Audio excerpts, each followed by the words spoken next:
Well, to all the saints of God, good morning, everyone. Because truly it is a good day, and I'm glad to see you folks are out and ready for another wonderful session that we have planned for today. So with those words being said, I ask that we may all rise to our feet. As this morning we have an opening word of prayer, and we'll see how the Spirit leads and guides us this morning. So shall we pray? Father, it's once again at this hour that as always we come to you with thankful hearts.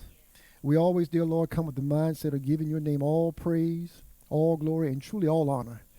Dear Lord, once again, we thank you, dear Lord, for just allowing us to make it through yet another week in which you have given us the opportunity to come once again inside these walls, that we may have discussion, that we may have insight and knowledge of the things that you would have us to be knowledgeable of.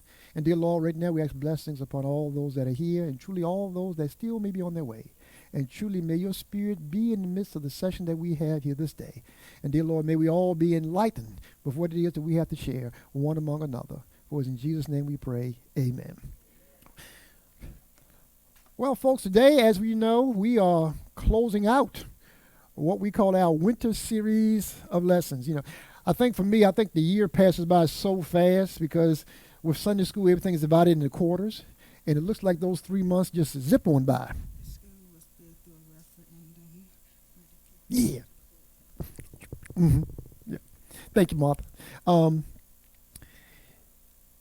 So the year seems to me to go so fast because, like I said, everything revolves around the Sunday school for me mostly, and December, January, February. Seems like we just started our winter quarter, but already we have gone by it, and we're about to bring ourselves into now what we know to be that of our spring quarterly series. Now, of course, the spring quarter, spring itself, I think, doesn't start for like the 20th of March. But yet we are about to go into the spring quarter next week, and those lessons are some powerful lessons that we'll be dealing with. So with that being said, Wallace, I have some books that you can go ahead and start passing out as folks are coming in. Oops. But until, as Wallace passing these out, we know that this quarter now has come to an end, and this quarter has revolved around one theme. Without looking at your book, what is the theme for the entire quarter? Now, the reason why I ask that is I say it every week several times. There we go. God's great blessings is what I'm looking for. All 13 lessons that we have had thus far revolve around that central theme of God's great blessings. Now you open your books up, you can help me out because I'm not even going to look myself. Our first unit was 4 lessons. And what was that theme? Blessings of a Savior. That was unit 1. Then unit 2, we had 4 lessons that dealt with what? Blessings of what? Wait a minute, I couldn't hear you. Say what? Blessings of the gospel. Okay, blessings of the gospel. That was that one. And now we're in our theme for this unit. Unit 3 is what? Blessing of grace in Christ. And each quarter is usually divided into 3 lessons over 3 units. And today we have the last lesson for this particular unit. And today's lesson is entitled what? Blessings of spiritual fruits. Anybody read that lesson? Just read it? Okay. That lesson you'll find, I think it's coming out of Galatians. It pretty much, even though it's a different books and different writers, it pretty much corresponds a lot with the previous lessons. I think that was blessings of godliness for last week, which basically dealt with righteous living, good living, just living, and so on. If you look at this lesson, it has that kind of same theme.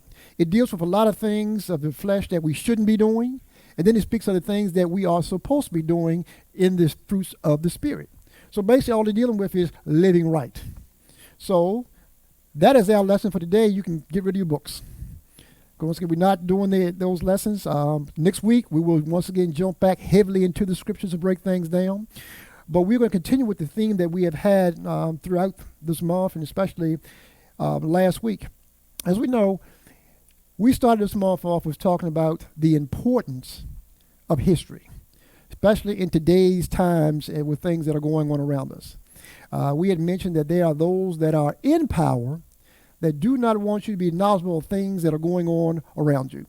And what I always meant by those that are in power, you're talking about usually elected officials, people in a position of authority, people in a position that you could say of power, people in a position that can actually make changes or change things. The things they don't want you to know. Just as there are people who, I call it, want to be in power, also there are things that they do not want you to know or to be teaching about. And when I use those folks, for me, I'm using folks who tend to come to the school board meetings. And these are the ones who are blasting the teachers. They're blasting the school board. And they're saying that we as parents know what's best for our children. We're not worried about, I don't know how they do it, Sandra, as far as who sets the curriculum, as far as what's going to be taught. But parents are saying now we're going to be the ones who mandate what's to be taught to our children. But one of the problems you have with some of these things is this. Each one of them wants you to teach it from their perspective. In other words, when it comes to the African American studies, you can teach it. But you're only going to teach certain curriculum and tell certain things.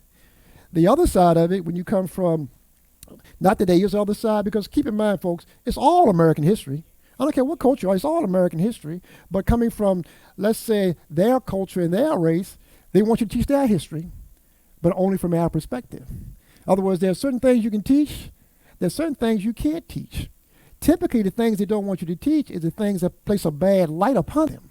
So they only want to be seen, shall we say, in the right light. Because there are things they don't want you to be, let me use this term, to be awoke on. In other words, they want you to be asleep, not be aware of the things that are going on around you. So oftentimes you'll find in today's world, there are those that do not want certain aspects of history taught. What's the law or bill rather, that Governor Youngkin just signed? I can't think of the title of it.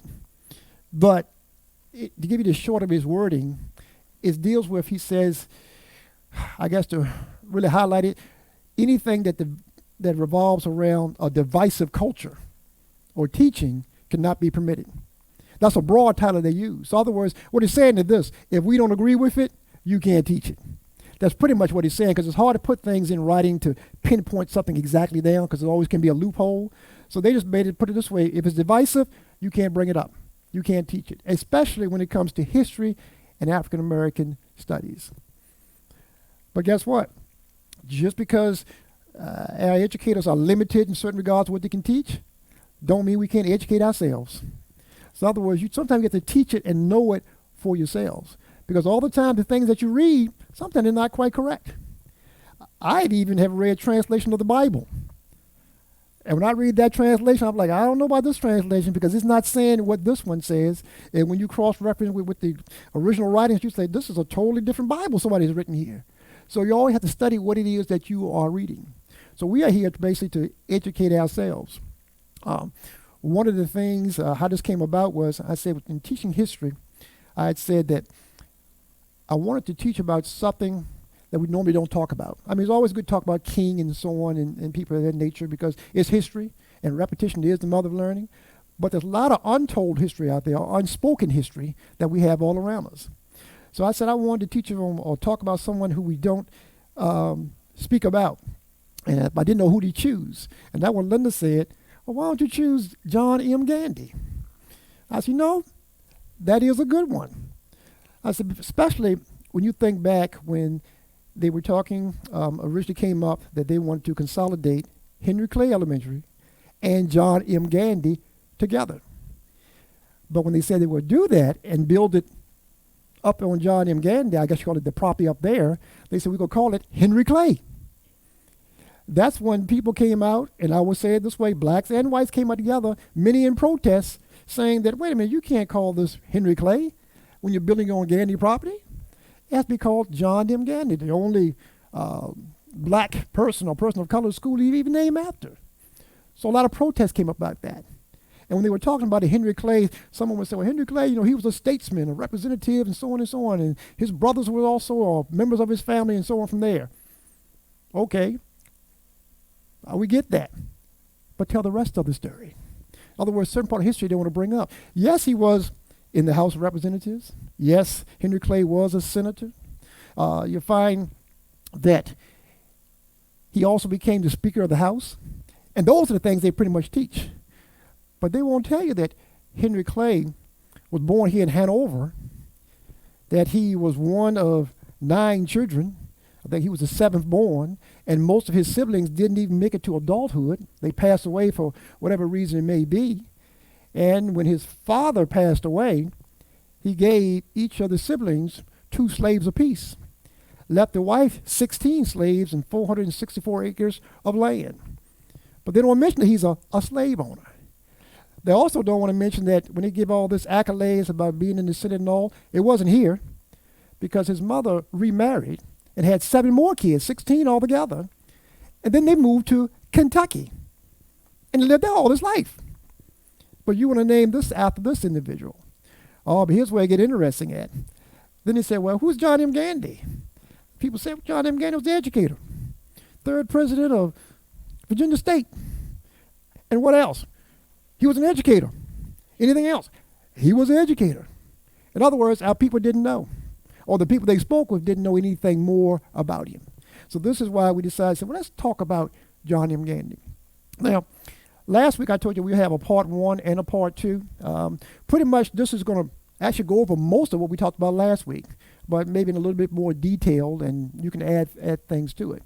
The reason why we want to do him again this week instead of just hitting the highlight about him and moving on, because if I was to quiz you, how much you think you would know from last week, just in one teaching? Mm-hmm. I mean, if I was sitting out there, I mean, of course I know it because I've been studying it. But if I ask you now, well, what went on in 1870? How about 1896? How about 1619 and all? Would you quite know what we're speaking of? Where was he born? The conditions he came under. It's things we go, oh, I remember that from last week, but we got to go over it again. Just as I asked earlier, what was our theme for the quarter? What did most of us have to do? That way to think. So sometimes you can't get it on one try. I know I can't. I can't remember my name on one try. We'll hire somebody new at work, and they said, this is Keith. It'd be 2 months later. I go, what's that guy's name? They say Keith. You got to hear it a few times. So what we're going to do is review some of the things of last week. Now keep in mind, this introduction dealing with him, it talks about him, but one of the things we're going to deal with is, once again, is the area in which he came up in. Because we always look at people like that as far as they came up, they became this, they became that, and so on. And it sounds good. But then you look at what they came up and what they had to go through to get there. Oh, you see them in a whole different light, and all that they had to experience and all they had to deal with. So basically, we're going to review most of the things we did from last week to go from there. What you have here is a picture of the man we call John M. Gandy. Now, when I review, I'm going to ask some questions too, because you might say, oh, I remember that. I remember this. So if we had a quiz, you might say, well, I would have did pretty good, because I remember a lot of these things. But with John M. Gandy, you'll find that in my writing here, it said John M. Gandy was born in Mississippi. How would you categorize Mississippi today in 2023? What comes to your mind about Mississippi? Well, let me give a little clarity. I mean, I understand what you're saying. Today. I said today. Not back then, 2023. What comes to your mind when you hear Mississippi?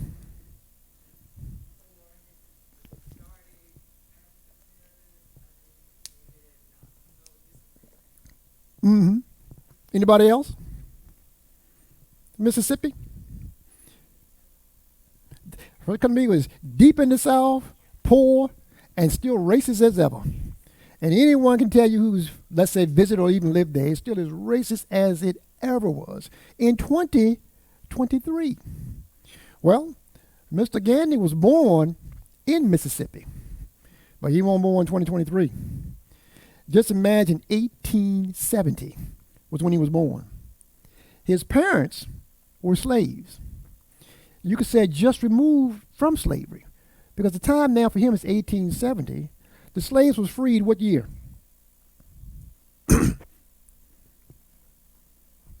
December. You could say, well, some would say one or the other, but I'm going to give you just the legal aspect of it. You could say December of 1865, somewhat official, because that was a ratification of the 13th Amendment, which outlawed slavery in these United States. Now, we know that in January of 1863, it was Lincoln who brought forth the Emancipation Proclamation, which technically started the freedom of slaves, but only under Union control, because it wasn't until later on when he sent General Gordon Granger to Galveston, Texas, to give the news to the slaves in the deep south of Texas, Houston, to say they are now free on June 19th, which we call Juneteenth. But one part of history they don't teach is that I think there was 2 other states at that point that they still weren't free. I think it might have been Maryland and Kentucky, because they didn't follow the Emancipation Proclamation, and they didn't free the slaves until 6 months later, in December of that same year, until the 13th Amendment was ratified. So once that came, all slaves were technically free. Now, why do I say technically free? There you go, son. Only on paper it says you were free. Otherwise, you couldn't be sold on the block anymore, but you were still in bondage and slavery. Here he was born 5 years after this took place. And you can imagine Mississippi today versus 1870 back then, what he had to deal with. In rough times. And he came up, he says, the son of sharecroppers. So just give some background. Sharecropper sounds like you got a career job, don't you? What are you? I'm a sharecropper, Wallace. Sounds good on paper. But what do we know about sharecropping? What's a sharecropper? Yeah, you got to share with the man. That don't sound bad. There you go. It was a form, I call it, you might disagree, and we can debate about it, a form of slavery. It was a system that was put in place to keep you in bondage and to keep you down. Because you think about the slaves. You've now been freed, right?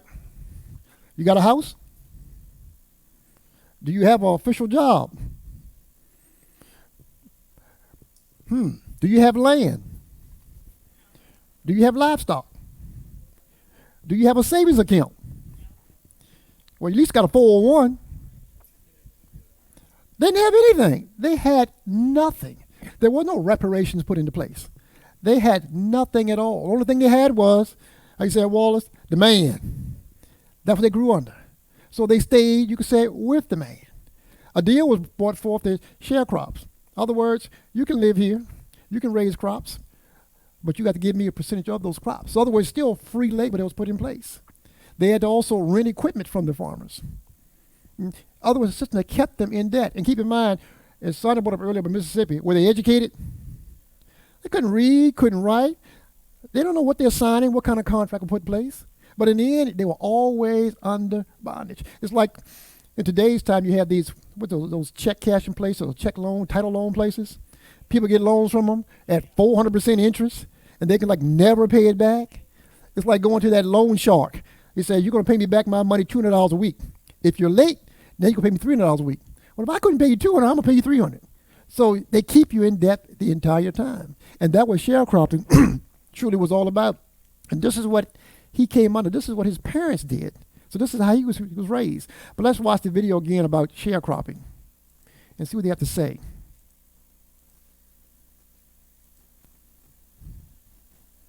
Sharecropping is not slavery, but it did become, for an enormous population of people, forced labor. And I think that splitting hairs about what's slavery, what's involuntary servitude, what's forced labor, is a distracting exercise. The reality is, millions of black people in remote parts of the South could not leave the farms they were being held on. If they did, they were subject to arrest by the sheriff, and if they were arrested, they would then be returned to the very same farms, oftentimes in chains, receiving nothing. That is slavery. No, that's not slavery, is it?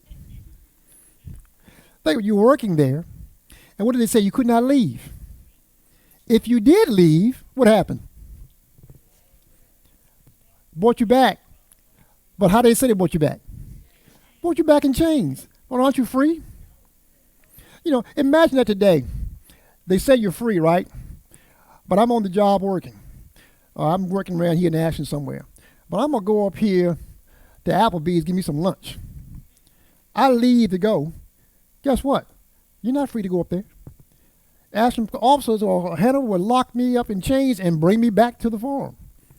But they said you were free. But as you can see, it's still a form of slavery, still a form of bondage. And notice also in these videos, everything revolves around, I call it the system. It revolves around laws. The police, judges, lawmakers. But they say it's justice being put into place. That's a form of slavery.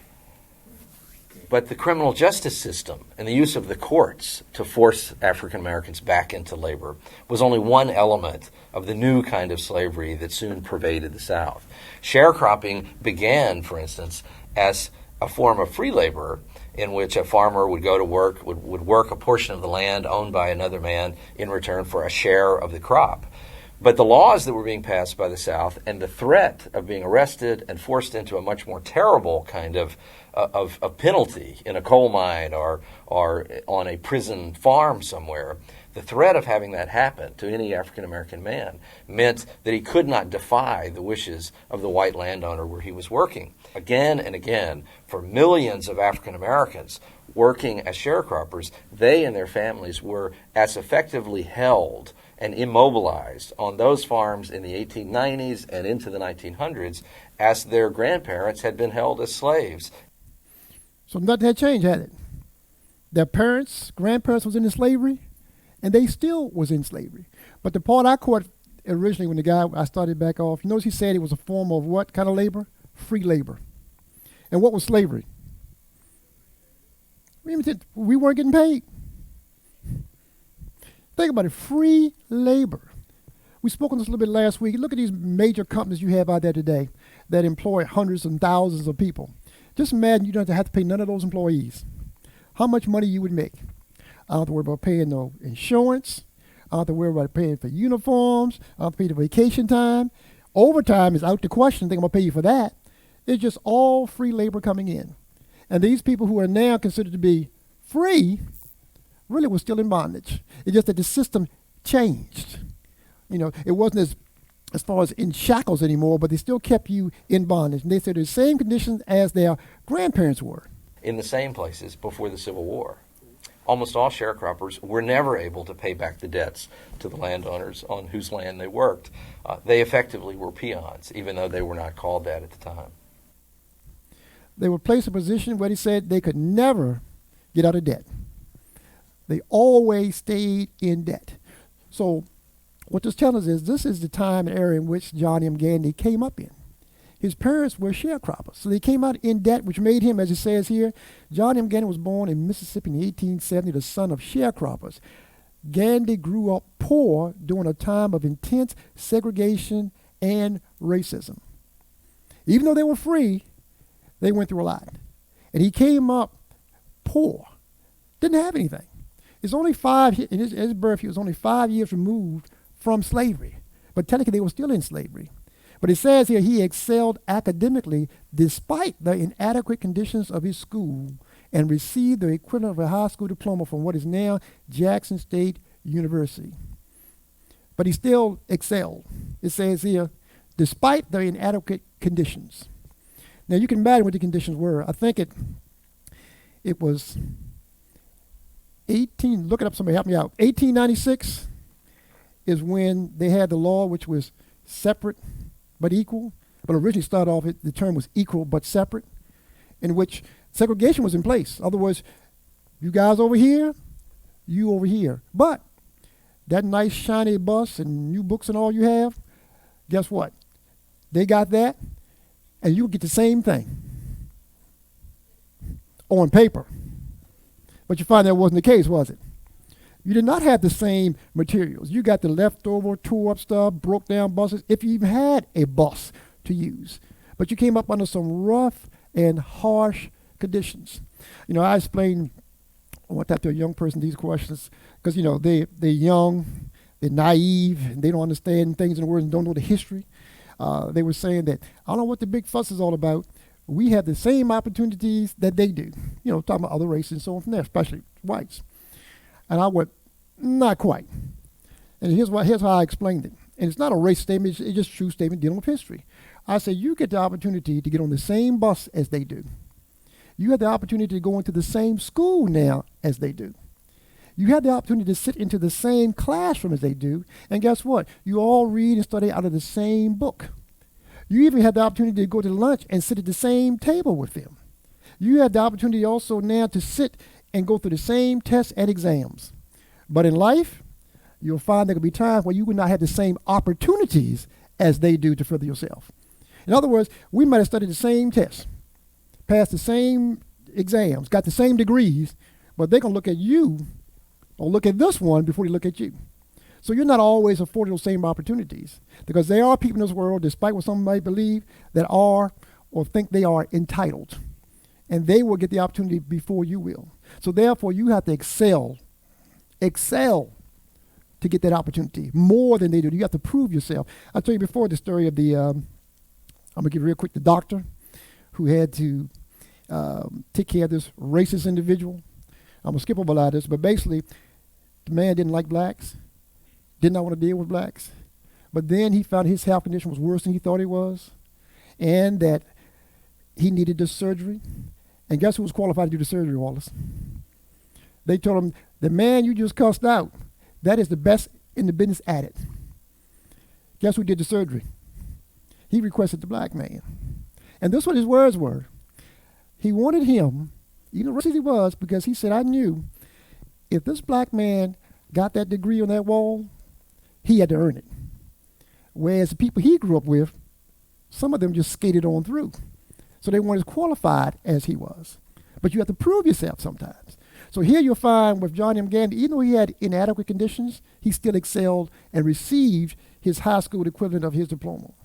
And then it says that Gandy attended various schools such as Fisk University, Wesleyan, if I'm pronouncing it right, Colgate, Auburn, but often had to suspend his education due to a lack of funds. What does a lack of funds mean? You don't have it, right? You're busted, you're broke. And that's explainable because what was his background? His parents were what? Sharecroppers, in debt. You had no choice but to be in debt. But here's the thing I like about this. When you look at it, he went to school. I'm using another term. They use here due to lack of funds. You know, he had to suspend his, what do you say, Gandy attended various schools such as so and so, but often had to suspend his education due to lack of funds. They call it suspend. I'm using another term. He went here to Fisk. Guess what? He had to drop out because he didn't have the money. He went to Wesleyan. He had to drop out. Guess why? He didn't have the money. He had to go to Colgate. Had to drop out because he didn't have the money. He went to Oberlin. Dropped out. Why? Because he didn't have the money. But what he shows us here is he was persistent. He persistent. He kept going and going and going because he knew life wasn't going to get any better if he stayed where he was at. He had to excel. And look what happened in the end. Due to lack of funds, Gandy eventually received a doctorate and began teaching at Virginia Agricultural and Normal College, now known as Virginia State University, in 1898. So guess what? He kept going, right? Dropping out, going back, but he ended up getting his doctorate. So what does that tell us as far as a practical application today? Don't look, just look at him. What does it tell us that we can do? Do we have more opportunities than he did and they did back in those days? Tons more opportunities, advantages. Do we have some hardships in our way? Yes, we do. But I think, now once again, who thinks this? I think they're not as harsh as he had back then. But my point is this. It's a model for us. It shows that he can go through this being a sharecropper's son, poor, dropping out of college, but yet he struggled on and received his doctorate.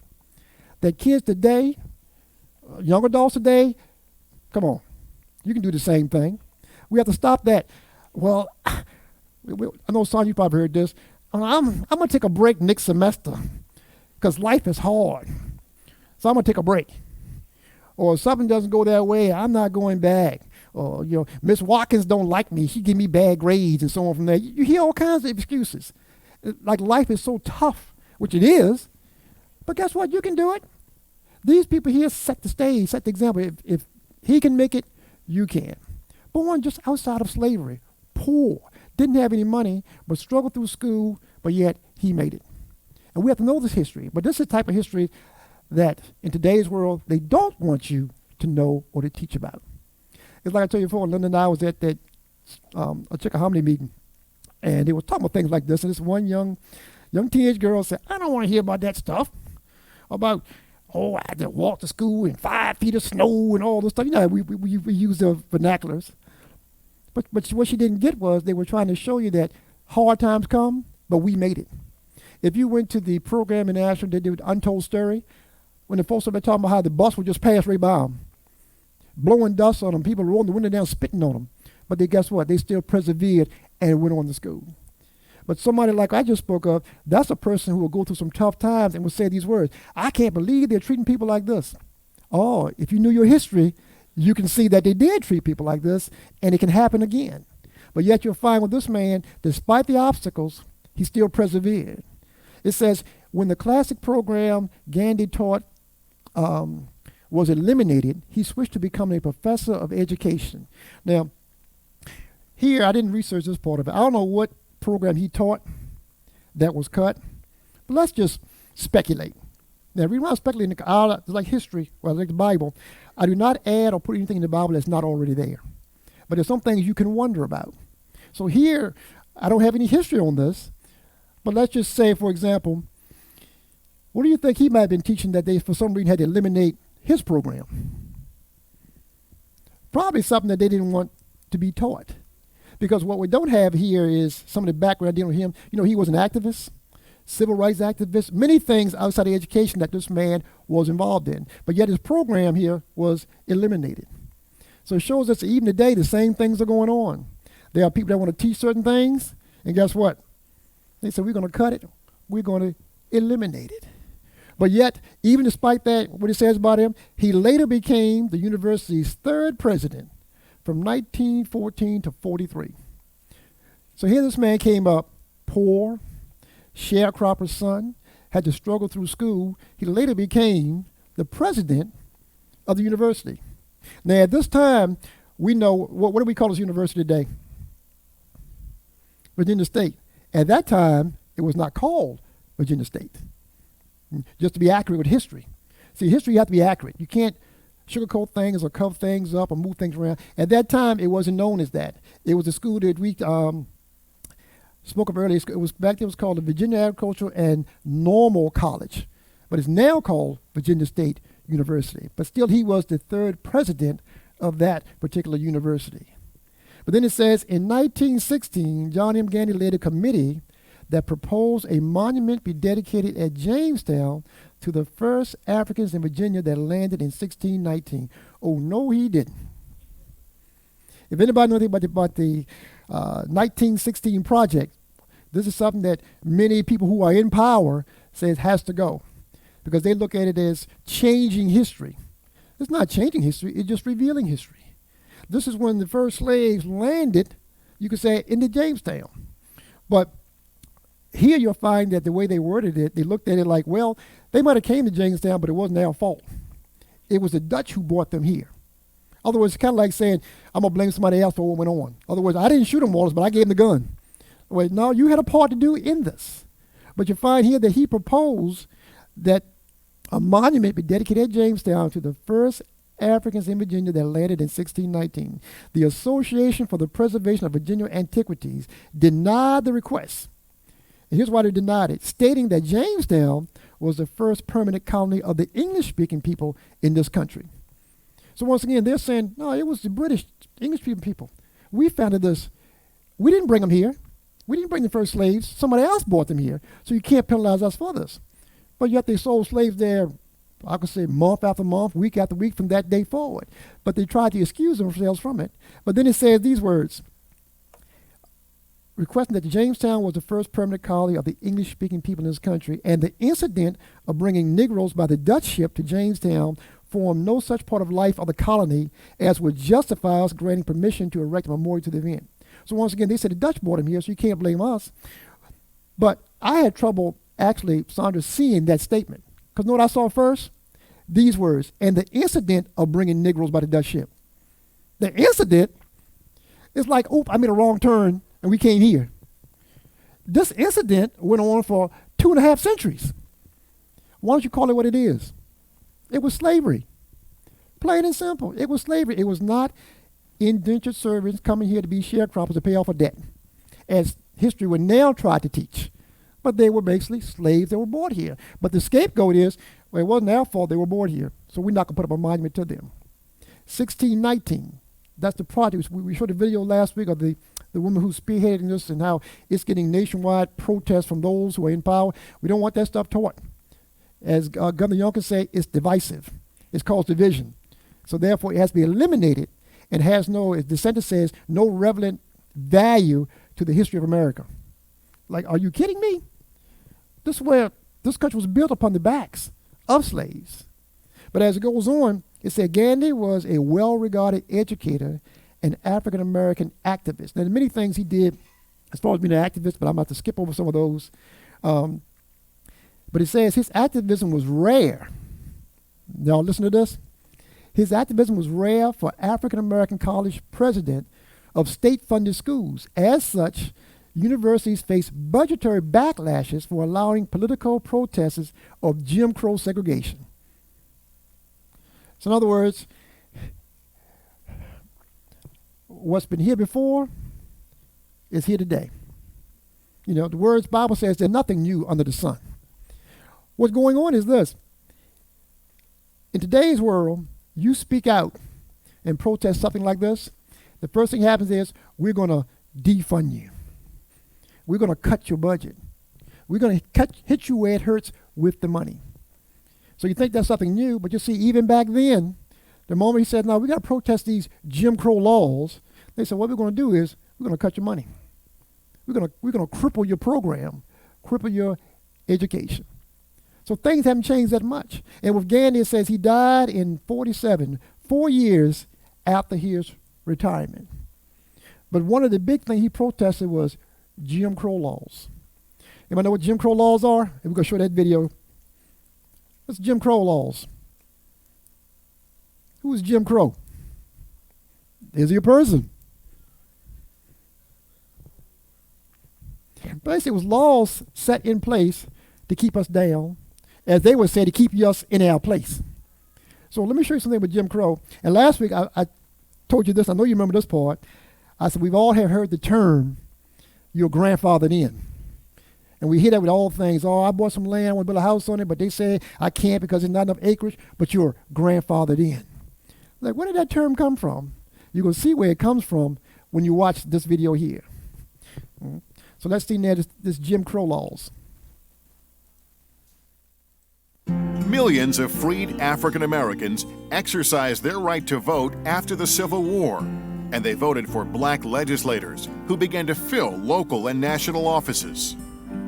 Breaking down the extraordinary racial barrier that has for so long defined the political culture of the United States, and creating in the middle of the South a population of people, of voters, who would be voting in their own interest, voting to protect themselves in this extraordinarily hostile environment, is in fact a revolutionary accomplishment in such short a time after the war. What he's saying there is, guess what? The power of the ballot. Then if we are called free, we have the opportunity to do what? To vote. And who are we voting for? Who are we putting in power? It says our own people. You see that? We were putting our own people in power. So now you can see, well, a change got to be made. We can't have this. And guess what? You might not realize it, but the same thing goes on today. Let a district start putting in their own. Before you know it, we got to redraw the district maps. You got to now start voting over here, and this one has a vote over there. All these changes come into place. So here we see, starting off, is that blacks now have the opportunity to vote, and we're electing our own people to be in position of leadership. By the 1890s, Southern whites began to fear that blacks with political power would try to integrate Southern society. White Southerners are resistant of the idea of living in an egalitarian society in which African Americans might operate as equal partners. To keep blacks separate and powerless, Southern legislators passed what became known as Jim Crow laws. They were named after a song and dance routine called Jump Jim Crow that savagely mocked rural blacks and was performed by whites in blackface. The laws themselves were even harder on blacks.